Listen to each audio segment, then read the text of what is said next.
আসসালামু আলাইকুম। প্রিয় দর্শক, অন্যমঞ্চের আলাপচারিতায় আপনাদের সকলকে আমন্ত্রণ জানাচ্ছি। আজ আমাদের সঙ্গে অতিথি হিসেবে আছেন অস্ট্রেলিয়া প্রবাসী কলামিস্ট এবং লেখক জনাব অজয় দাশগুপ্ত। জনাব অজয় দাশগুপ্ত, আপনাকে আমাদের অনুষ্ঠানে স্বাগত জানাচ্ছি। আশা করি আপনি আমাকে শুনতে পাচ্ছেন। আমি শুনতে পাচ্ছি আপনাকে আপনাকে এবং অন্য মঞ্চের দর্শক শ্রোতাদের আমার ভালোবাসা ও প্রীতি জানাই। অজয় দা, আমাদের দেশের যে বর্তমান রাজনৈতিক অবস্থা, যদি আপনি সবই জানেন, দূরে থেকে আসলে বেশি জানা যায়। তো আমরা যারা কাছে আছি, আমরা তো ঘটনার ভেতরে থেকে অনেক সময় বুঝতে পারি না। তো কতগুলি জিনিস এই মুহূর্তে খুব আলোচিত হচ্ছে, যেমন এটা জুলাই মাস, গত জুলাই মাসেই কিন্তু আন্দোলনটা শুরু হয়েছিল। বলতে গেলে সেভাবে বলতে গেলে যে আন্দোলনের 1 বছর আমরা ধরতে পারি। এর মধ্যে কতগুলি বিষয় নিয়ে বেশ আলোচনা হচ্ছে, যেমন জুলাই একটা তারা প্রোক্লেমেশন করতে চাচ্ছে। এটা নিয়ে সরকার করতে পারবে কি পারবে না। এর মধ্যে আবার দেখলাম যে এনসিপির নেতা নাহিদ ইসলাম বলছে এই সরকারের উপরে তারা ভরসা করতে পারছে না এবং অগাস্টে তারা নিজেরাই ঘোষণা করে দিবে। তো এটা তো নিজেদের ঘোষণা করার বিষয় নয়, এটা তো একটা সামগ্রিক আন্দোলন ছিল। পুরো একটা দল ঘোষণা করলে কেমন হবে, সরকার যখন ঘোষণা করবে তার সঙ্গে সবাই সম্পৃক্ত থাকবে কি থাকবে না, সেটাও তো একটা আলোচনার বিষয়। এই জুলাই প্রক্লেমেশনে যেটা হচ্ছে, তারপরে আপনার আরেকটা জিনিস যে রাজনৈতিক মত তৈরি করা সংস্কার বিষয়ে আমরা দেখছি কেবল মিটিং হচ্ছে, তাতেও কোনো ফল হয়তো আসছে না। তো এটা তো একটা বাস্তবতায় দাঁড়িয়ে আপনার কি মনে হচ্ছে আমাদের দেশের রাজনীতি আসলে সামনের দিকে কেমন যাচ্ছে? শুরুতেই আপনি একটা গুরুত্বপূর্ণ বিষয় উপস্থাপন করেছেন। তার আগে আমি একটা কথা বলতে চাই, পৃথিবীতে আপনি আমাকে আফ্রিকারও একটা দেশের নাম বলতে পারবেন না যেখানে ক্ষমতায় থাকা একজন মানুষ একটা ম্যাগাজিন নিয়ে এবং সেই ম্যাগাজিন ধরা পড়লো আপনার এয়ারপোর্টে, নির্বিঘ্নে পার হয়ে গেল সহকারীকে দিয়ে। এখন তাহলে সিকিউরিটির প্রয়োজন কি? এবং আমি আরেকটা জিনিস, আমি গণমাধ্যমকে ধরেন, আমরা দীর্ঘ সময় ধরে গণমাধ্যমের সাথে আছি। আপনি তোয়াব ভাইয়ের অধীনে কাজ করেছেন, আমি তোয়াব ভাইয়ের অধীনে লেখালেখি করেছি, বজলুর রহমানের অধীনে লিখেছি, আহমেদুল কবিরের অধীনে লিখেছি। তো আমরা এদের কাছ থেকে যেটা শিখেছিলাম যে সাংবাদিকতা নিষ্ঠা এবং নিয়ম, কেজি মোস্তফা, আমি যদি নামগুলি বলি, যে একটা নিয়ম আছে, সন্তোষ দা কিংবা ধরেন যাদের কথাই বলি না কেন, একটা নিয়ম আছে, লেখাপড়া জানতে হয় মিনিমাম। আমাদের সাংবাদিকরা দেখলাম ম্যাগজিন এবং ম্যাগাজিনের তফাৎ বোঝে না। আমি প্রথম ভেবেছিলাম ও বোধহয় কোনো ম্যাগাজিন নিয়ে যাওয়ার সময় ধরা পড়েছে, পরে বুঝলাম it was a magazine, it's not magazine, right? এবং দেখেন, যেটা মুশকিল, যেটা আশ্চর্যের বিষয়, সেটা হচ্ছে এটা নিয়ে কেউ কোনো কথা বলছে না। এবং আপনি যেটা বললেন যে প্রোক্লেমেশন তো দূরের কথা, স্বরাষ্ট্র উপদেষ্টা বাচ্চা ছেলের মতো বলছে যে মোবাইল এবং কি যেন নিতে গিয়ে এটা না নিয়ে, চশমা এটা না নিতে গিয়ে এটা না নিতে গিয়ে এটা। এই জন্য আমি স্যাটায়ার করে বলেছি যে চাটগায় একটা কথা আছে, গুড়া হওয়ার মতো আচার খন, মানে বাচ্চা ছেলের পেশাবে আচার খাওয়া। বুঝতে পেরেছেন? তো এটা তো অনেকটা তাই হয়ে গেল না? এটার তো একটা ডিক্লারেশন প্রয়োজন ছিল যে কেন এটা ঘটেছে এবং ভবিষ্যতে এটা ঘটবে না। এটার থেকে আপনি তার যারা ফলোয়ার, তার যারা, তাকে যারা পীর মানে, তারা যে উৎসাহিত হবে না তার গ্যারান্টি আপনি কোথায় পেলেন? এবং আরেকটা জিনিস হচ্ছে, এটা তো নিশ্চিত হয়ে গেল যে নিয়ে যাওয়াও যেতে পারে, আবার ধরা পড়লে দিয়েও চলে যাওয়া যেতে পারে। তাকে তো জিজ্ঞাসাবাদও করা হলো না। তাহলে আপনি আইনের মুখোমুখি, হ্যাঁ আইনের মুখোমুখি তো সবাইকে হতে হবে, তাই না? না, একটা জিনিস আপনি খেয়াল করেন, আপনি যে পয়েন্টগুলো ধরেছেন এগুলো না আমি নিজে কথা বলেছি। মানে একটা জিনিস হলো কি, উনি যখন ওনার প্রোটোকল অফিসারকে দিয়ে গেলেন, উনি তো সেটাও পারেন না। অস্ত্র কিন্তু আপনার একান্ত ব্যক্তিগত, আপনি কাউকে দিয়ে দিতে পারবেন না, কারোর কাছে হস্তান্তর করতে পারবেন না। তো উনি, আর অস্ত্রটা কি, গুলিটাও কিন্তু অস্ত্রের পার্ট, অবশ্যই। তো উনি যেটা পারেন না। আবার 2 নম্বর হলো, অস্ত্র আইনের নিয়মই আছে, যখন আপনি কোনো একটা অস্ত্র আপনার লাইসেন্স থাকবে, আপনি যখন দেশের বাইরে যাবেন তখন ওটাকে আপনার মালখানায় জমা দিয়ে যেতে হবে। যেতে হবে, এক্স্যাক্টলি। উনি এটা ঘরে রেখে গেছেন। মানে এবং আপনি যে কথাটা বললেন খুব একটা গুরুত্বপূর্ণ কথা, কিন্তু যে একজন লোক স্বরাষ্ট্র মন্ত্রণালয়ের দায়িত্বপ্রাপ্ত ব্যক্তি, উনি আবার একজন লেফটেন্যান্ট জেনারেল ছিলেন, অবসরপ্রাপ্ত এখন। তো একজন লেফটেন্যান্ট জেনারেলের কথা আপনি শুনেন, মানে এটা কেমন মনে হয়? একটু পিছনে যান, promoted by Sheikh Hasina as a general. এবং আপনার এখন প্রশ্ন হচ্ছে, তিনি প্রায় এগুলো বলছেন এবং আমার কেন জানি কি মনে হচ্ছে জানেন, এটা হচ্ছে বালসুলভ চপলতা। এটারও একটা ক্যারিশমা আছে, কিন্তু উনি ওইটার ইয়েটা ভোগ করতেছেন, ওইটার আশীর্বাদটা উনি ভোগ করছেন। উনি হি shows that he is innocent, but he knows, উনি জানেন আসলে। আমরা এই আলোচনা থেকে দূরে গিয়ে ওইখানে আসি, আপনি যেটা বলছিলেন যে জুলাইয়ের ইয়ে। দেখেন, জুলাইয়ের এগুলো কিছুই হবে না, হবে না, কারণ আপনার তো বেসমেন্টটা আগে দরকার না? আপনি একটা বাড়ি বানালে আগে তো ভিত্তিটা দরকার। কোন ভিত্তির উপর এই বিপ্লব হলো, কোন ভিত্তির উপর আসলেই বিপ্লব হয়েছে কিনা, এগুলিই যেখানে আপনি স্থির করতে পারছেন না, সেখানে প্রোক্লামেশন হলেও কি না হলেও কি। এবং দেখেন, যে কথাটা বলতে বলতে আপনারা ক্লান্ত হয়ে গেছেন, আমরাও বাইরের থেকে দেখছি যে আলী রিয়াজকে কোথা থেকে নিয়ে গিয়ে সংস্কারের একটা বিশাল দায়িত্ব চাপিয়ে দেওয়া হয়েছে। এখন হুম। হচ্ছে সংবিধানই থাকবে না, পুরো সংবিধানই না থাকার একটা সম্ভাবনা নাকি দেখা দিয়েছে। তাহলে আপনি কিসের প্রোক্লামেশন, কিসের উপর ভিত্তি করে আপনি কথা বলছেন? আমি প্রতিবারই আপনার সাথে কথা বললে যেটা বলি যে দেখেন, একটা গল্প আছে না আমাদের দেশে, যে এক ভদ্রলোক ব্যক্তিগত নিরাপত্তার জন্য কামান চেয়েছিল। তো জি। ওসি তাকে ডেকে বলছে যে আপনি কামান চাচ্ছেন কেন ভাই? কামান কেউ চায় ব্যক্তিগত নিরাপত্তার জন্য। হুম। বলছে গত বছর আমার ছেলের বিয়েতে 25 কেজি চিনি চেয়েছিলাম, আপনি কেটে হুম। দিয়েছেন 5 কেজি। তা আমি ভাবলাম যদি কামান চাই অ্যাটলিস্ট একটা পিস্তল পাবো, তাই না? এখন এখন প্রশ্ন হচ্ছে আপনার, এরা যে কি করছে, কিসের, আপনি আমাকে বলেন যে জুলাই স্মারকটা কিসের, কিসের এটা, মানে এটার ভিত্তিতে কি হবে? এরকম গণ অভ্যুত্থান পৃথিবীর বিভিন্ন দেশে হয়েছে কিন্তু। এবং আপনারা যাকে হুম। হটিয়েছেন, আমার কাছে বারবারই যেটা মনে হচ্ছে যে জিনিসটা আমরা আর দেখতে চাই না বলে এটাকে মনে মনে করা হয়েছিল যে এটা ঘটেছে, এবং এটাকে সমর্থন করেছে অনেকে। আমরাও অন্তর্গতভাবে চেয়েছি যে অচলায়তনের অবসান হোক, একনায়কতন্ত্রের অবসান হোক, কিন্তু আপনারা আবার সেই রূপেই ফিরে আসছেন। এবং এগুলো কি আপনার বলছে যে নতুন বাংলাদেশ, আপনি দেখেছেন নিশ্চয়ই, পরে বোধহয় দিবসটা বোধহয় না পালানোরও সিদ্ধান্ত হয়েছে। এরা তো নিকট ইতিহাস, এরা তো মাঝখানে নিকট একটা ইতিহাসও জানে না। রাইট, মাঝখানে তারা একটা শব্দ খুব মানে একদম শুরুর দিকে আমরা শুনলাম যে নতুন রাজনৈতিক বন্দোবস্ত। এক বছরে কিন্তু আমি বুঝতে পারি নাই বন্দোবস্তটা কিসের, কিসের নতুন রাজনৈতিক বন্দোবস্ত। আচ্ছা, নতুন রাজনৈতিক বন্দোবস্ত, আমি ইতিহাসের ভালো ছাত্র ছিলাম, লর্ড কর্নওয়ালিসের চিরস্থায়ী বন্দোবস্তই টিকে নাই। ওইটার নাম ছিল চিরস্থায়ী বন্দোবস্ত। চিরস্থায়ী বন্দোবস্ত জীবনের জন্য অ্যাবলিউশড হয়ে গেল, মানে অবসলিউট হয়ে গেছে। আর আপনি এই বন্দোবস্ত টিকবে, আপনার মাথা খারাপ। আর একটা কথা শুনেন, যে কথাটা আপনি বলেন এবং অনেকে বলে, জি জি জি জি বাংলাদেশে আওয়ামী লীগ হচ্ছে তৃণমূল পর্যায়ের একটা দল। আমরা জি। সমর্থন করি বা না করি, এই বাংলাদেশ নামটি, বাংলাদেশের মুক্তিযুদ্ধ এবং ইতিহাস আওয়ামী লীগের হাত ধরে বড় হয়েছে, জন্ম হয়েছে। আওয়ামী জি। লীগের যারা নিরীহ কর্মী আছে মাঠে গ্রামে গঞ্জে, আমি তো সবসময় একটা কথা বলি, এটা লিডারশিপটা ছিল অপদার্থ, যে কারণে জি আজকে এই পরিণতি ভোগ করতে হচ্ছে। কিন্তু জি। প্রতি গ্রামে প্রতি মহল্লায় দুইজন লোক আছে যে আওয়ামী লীগের জন্য প্রাণ দিতে পারে, যেটা আর কোনো দলের নাই, বুঝছেন? রাইট। তাহলে এই দলটাকে, মানে আপনার রিকনসিলিয়েশনের কথা বলছে, জামাতের সাথে রিকনসিলিয়েশন করা হয় নাই বলে আস্ফালন করছে, খেদ করছে, দুঃখ করছে, কিন্তু আওয়ামী লীগের সাথে রিকনসিলিয়েশনের কথা বলছে না। আরে আওয়ামী লীগের নেতৃত্বকে বাদ দিয়েই তো রিকনসিলিয়েশন করতে হবে, তাই না?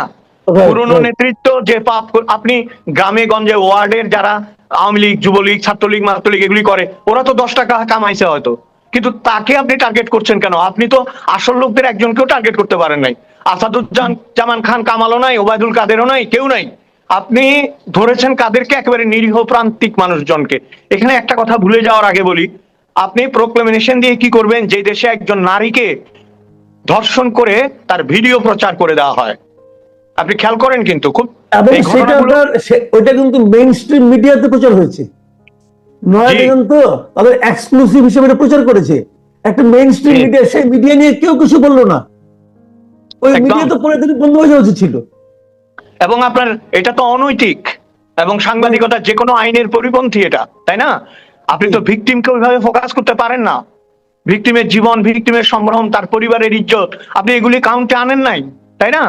জি এখানে জি দেখেন, শুধু আমরা শুধু সংখ্যালঘু বললে তো হবে না, প্রত্যেকটা পরিবারের মধ্যে এখন একটা আতঙ্ক বিরাজ করছে। যে বাইরে যাচ্ছে, যেসব মেয়েরা, তাদেরও একটা আতঙ্ক বিরাজ করছে। এবং আপনি প্রোক্লেমেশনের কথা বলছেন, ওইটা দিয়ে আমার কি হবে যদি আপনি এটা ঠিক করতে না পারেন?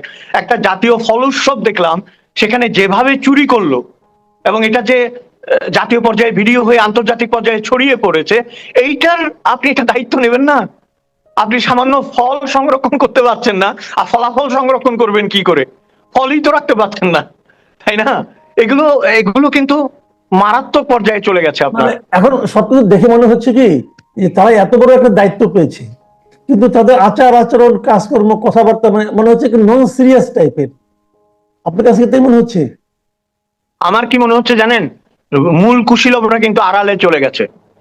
আমি নাম উল্লেখ করতে চাচ্ছি না, উপদেষ্টাদের অনেককেই আপনি আর দেখবেন না এখন ফোকাসে। এটাও ইচ্ছাকৃত, কিন্তু তারা তাদের ঘর গোছাচ্ছে এবং তারা তাদের কাজ করছে। সামনে যাদের ঠেলে দিয়েছে তারা হচ্ছে অর্বাচীন, এবং তারা প্রগল্ভ, এবং তারা খানিকটা মূর্খ। এই জন্য তারা যা মনে আসছে তাই বলছে। যারা আসল, যারা নাটের গুরু, নাটাইটা যাদের হাতে, তারা পেছন থেকে খেলছে। আমি আপনি সুতো আর ঘুড়ি দেখতে পাচ্ছি, নাটাই কিন্তু দেখতে পাচ্ছি না এখন। এটা কিন্তু ভয়ঙ্কর। জি। তো এই অবস্থার মধ্যে আমরা কিন্তু জুলাই এসে পা দিলাম। এখন আরেকটা কথা বলা হচ্ছে যে নির্বাচন কবে হবে, অথবা আমি ওই দিন আমি নিজে একজনকে জিজ্ঞাসা করছিলাম যে ভাই নির্বাচন কি তাহলে ফেব্রুয়ারিতে হবে, উনি হেসে বলেন কি যে আদৌ কি হবে নির্বাচন হ্যাঁ, আপনার কি আপনি মনে হয়? বাংলাদেশে আপনি আমাকে বলেন হাতে গোনা 2-3টা নির্বাচন ছাড়া আর কোন নির্বাচন কি আসলে নির্বাচন হয়েছে? এবং এই নির্বাচন যদি হয়ও, আমি মনে করি না যে হবে না, হয়তো হবে চাপে, বিভিন্ন চাপে, আন্তর্জাতিক চাপে, লোক দেখানোর জন্য, ইন্টারন্যাশনাল কমিউনিটিকে বুঝ দেওয়ার জন্য, তারপরে ধরেন আর্থিক সহায়তা পাওয়ার জন্য, নানা কারণে we may have a election. কবে হবে এই গ্যারান্টি কেউ দেবে না। আপনারা কিন্তু মানে আপনি নন, সকলেই আমরা একটা জিনিস ভুল করছি, ইউনূস সাহেব কিন্তু ইলেকশন কবে দেবে এই কথা বলে নাই। উনি সাবজেক্ট টু দ্য কন্ডিশন। হ্যাঁ, উনি সাবজেক্ট টু দ্য কন্ডিশন, এইটা হলে এইটা হবে, এইটা হলে এইটা হবে, সংস্কার হলে হবে। তো সংস্কার কবে হবে কে জানে? হ্যাঁ, একটা লোক যে আমেরিকা থেকে এসছে এবং তিনি যে আমাদের দেশের ঘাড়ের উপর বসে আছে আজকে কতদিন, তাই না? আজকে কতদিন একজন রাষ্ট্রীয় মেহমান। ইংরেজিতে একটা কথা আছে, every guest after 3 days smell like fish. মাছের মতো গন্ধ ছড়ায় 3-4 দিন পরে।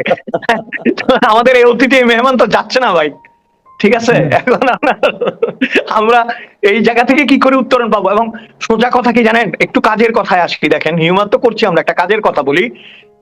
জাতীয় ঐকমত্য করতে হলে বাংলাদেশে অনেকগুলি ফ্যাক্টরকে মিনিমাইজ করতে হবে, এটা আমরা সবাই জানি। অনেকগুলি ফ্যাক্টরকে মিনিমাইজ করতে হবে। সেই ফ্যাক্টরগুলো মিনিমাইজ না করে আওয়ামী লীগের মতো একটা শক্তিশালী দল, জাতীয় পার্টির মতো একটা অর্ধভঙ্গুর দল, তারপর আরো কিছু দল আছে, এদেরকে বাদ দিয়ে আপনি একতরফা যেটাই করবেন সেটা আবারও প্রশ্নের সম্মুখীন হবে। আমি কিন্তু আওয়ামী লীগের পক্ষে বলছি না, আওয়ামী লীগের ওই নেতৃত্বকে আমি পছন্দ করি না এবং ফিরে আসুক এটাও আমি চাচ্ছি না। যে সমস্ত লোকরা, আমি গত আলোচনা তো আপনাকে বলেছি, যে নেতা তার কর্মীদের রেখে পালায় তার ফিরে আসার যৌক্তিকতা জিরো। ঠিক আছে, সে থাক, সে তার মতো বিদেশে আরামে জীবনযাপন করুক, তাদের টাকার অভাব নাই। কিন্তু যে দলটি মুক্তিযুদ্ধ, যে দলটি হেরে, আপনি জানেন বোধহয় পরশুদিন আহমদ ছফার জন্মদিন ছিল, কালকে বা পরশু।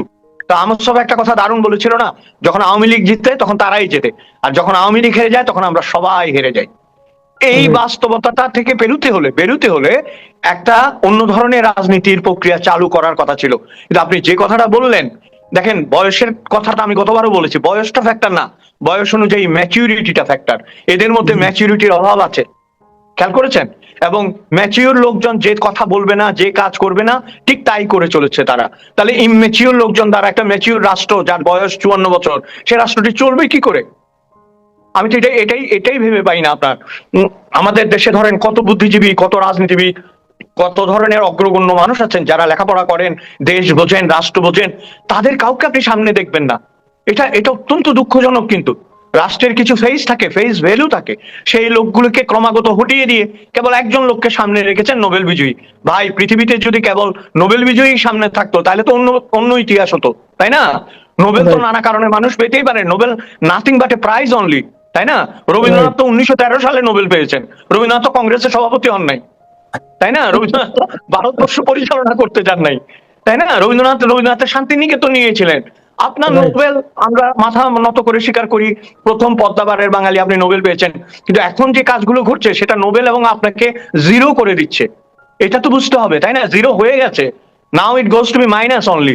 অনেকে অনেকে আপনি এটা শুনেছেন কিনা জানি না, আমাদের এখানে অনেকে কিন্তু এমন ধরনের কথা বলে যে নোবেল আপনার মিয়ানমারে যে নোবেল আহত হয়েছে আর আমাদের এখানে এখন নিহত হচ্ছে। এটা মন্দ বলে নাই, আমাদের এখানে নিহতই হয়ে গেছে। এবং শুধু ইয়ে নয়, আপনার দেখেন মানুষের যারা নোবেল পায়, আমি তার প্রতি শ্রদ্ধা রেখেই বলছি, তাদের আচার আচরণ কথাবার্তার মধ্যে কিন্তু ওজস্বতা থাকে, শুধু ব্যবসা থাকে না। ও আপনার একটা তেজ থাকে, কথার মধ্যে একটা অনুপ্রেরণা থাকে, ঐক্যের একটা ব্যাপার থাকে। হ্যাঁ, আপনি মিষ্টি করে হাসলেন এবং চুপ করে থাকলেন, এটাতে আসলে আমি জানি না, এটাতে আমার কথা হচ্ছে এটা রাষ্ট্র পরিচালনার জন্য এর কোনো প্রয়োজন নেই। আপনাকে কোথাও কোথাও দৃঢ় হতেই হবে। যারা রাষ্ট্র পরিচালনা করেছেন এবং যারা পারেননি, দেখেন না পেরেও কিন্তু নেলসন ম্যান্ডেলা একজন হিরো। তিনি রাষ্ট্র পরিচালনা করতে পারেননি, সরকার পরিচালনা করতে পারেননি, কিন্তু he is a national hero. কারণ তিনি জানতেন কখন নিতে হবে, কখন ছেড়ে দিতে হবে। আমাদের দেশে কখন নিতে হবে এটা জানে, ছেড়ে দিতে হবে কেউ জানে না, এটা ছাড়ার কথা কেউ বলে না। না, এবং যতক্ষণ পর্যন্ত তাকে তাড়ানো না হয় সে যায় না। এটা একটা অদ্ভুত জিনিস কিন্তু। উনি কাজটা যে পারছেন না এটাও বুঝছেন না। বুঝলেও বলছেন না। হ্যাঁ, বুঝছেন না হয়তো টের পাচ্ছেন, কিন্তু বলছেন না। হ্যাঁ, এবং এই না বলাটাই যে বলছিলাম না আপনার যে মানে নোবেল বিজয়ীদের অনেক বক্তব্য আছে যেগুলি উদ্ধৃত করলে সহজ হয়ে যাবে, সেই রকম উদ্ধৃতিও তো পাচ্ছি না আমরা। উনি যদি এগিয়ে এসে বলতেন যে রাষ্ট্রের এই কারণে, ঐক্যের কারণে, এই কারণে এইটা আমি করব, এই ধরনের কথাও তো বলছেন না। তাহলে আমরা ভরসাটা পাবো কোথায় আসলে?